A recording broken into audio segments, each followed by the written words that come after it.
Okay, today I will be talking about Iowa's energy resources that are available.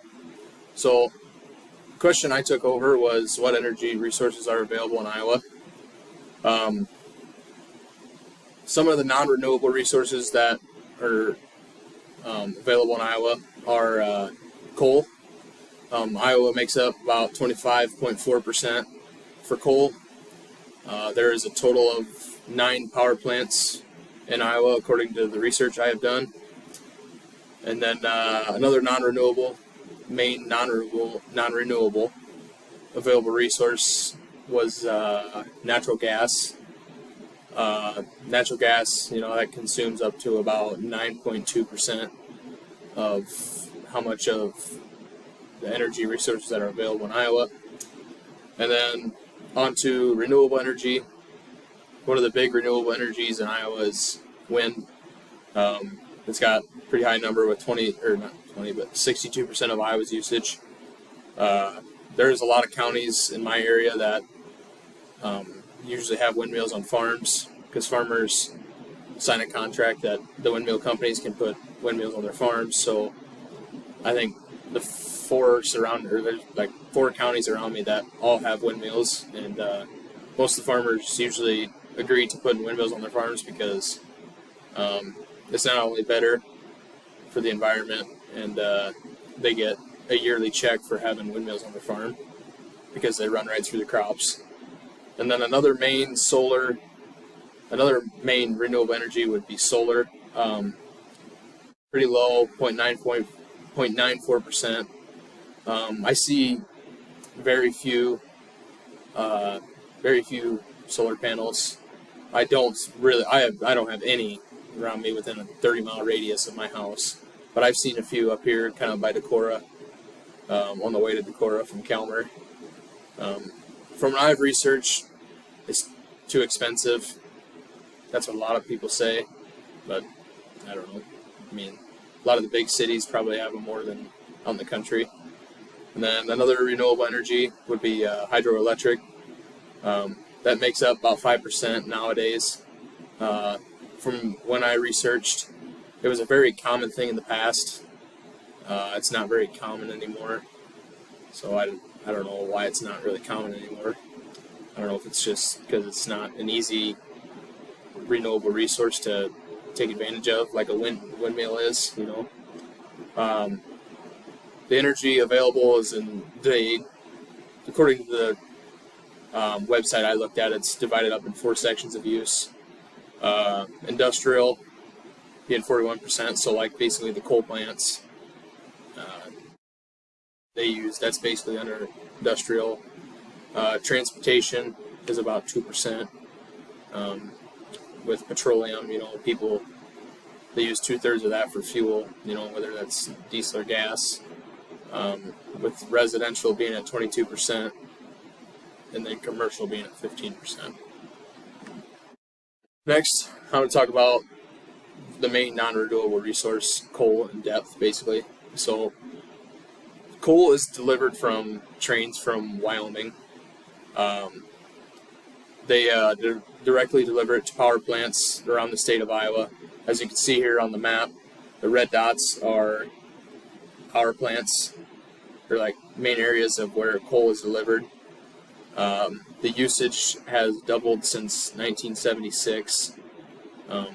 The red dots are also past, like coal, places where people use coal for energy. And then moving on to renewable sources, wind, since wind is the most common. The wind, people started using this in the 1900s. First wind farm was in Sibley.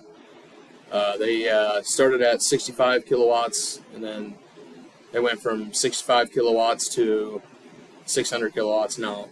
So as you can see, that's drastically changed. The website I was reading about, they said this can serve up to about 33,000 homes, which is quite a bit. And then you can see on this map here of kind of where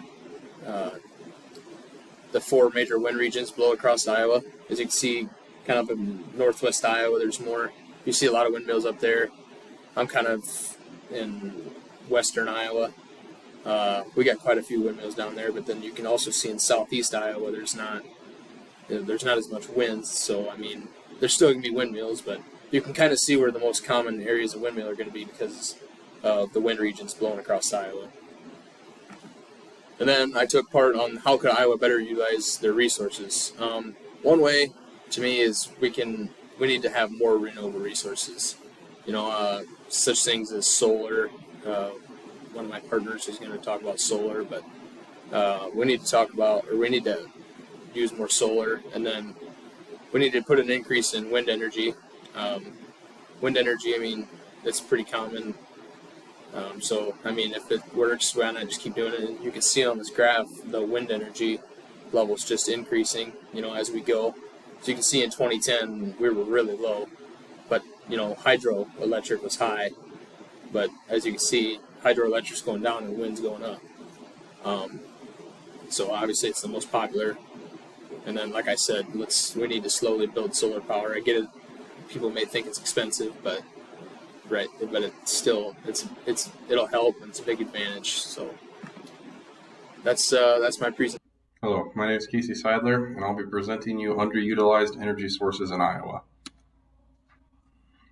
This slide is about what energy sources are underutilized or not used at all in Iowa.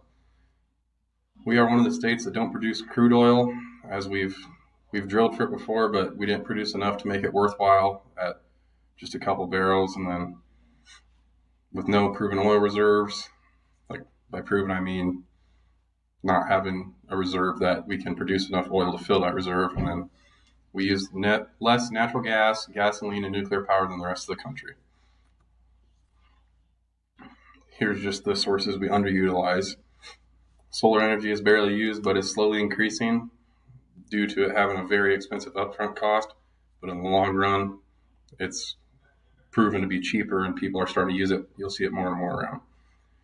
Nuclear, according to what I read, is not utilized at all due to the ratio that completely took out our nuclear power plant. And since we're from Iowa, it's not that bad, as it creates a lot of greenhouse gases. Hydroelectricity, so hydro dams, is another underutilized source due to it being a renewable resource, but there's a lot of very upfront cost, and with the lack of main rivers flowing through Iowa. Crude oil, with no proven oil reserves yet, like I stated before, it's a source we would like to use, but not being utilized at the moment due to the lack of reserves in Iowa. But scientists, after researching, think there's a very high chance that we have plenty of sources for crude oil. So here's why we don't use crude oil, just because I wanted to explain one of them. Iowa has a very low amount of reserves, with only a total of 100 wells being drilled. Only a couple of those wells have ever produced oil, being just enough for 500 barrels, which at that rate we will never be able to be close to supplying enough energy. Scientists, though, like I just said, believe there's major amounts of crude oil in Iowa, which could possibly be another major source of income for the state. That if we produce enough, we could ship from state to state, earning more money for us. There's other sources I used and where I got all my topics.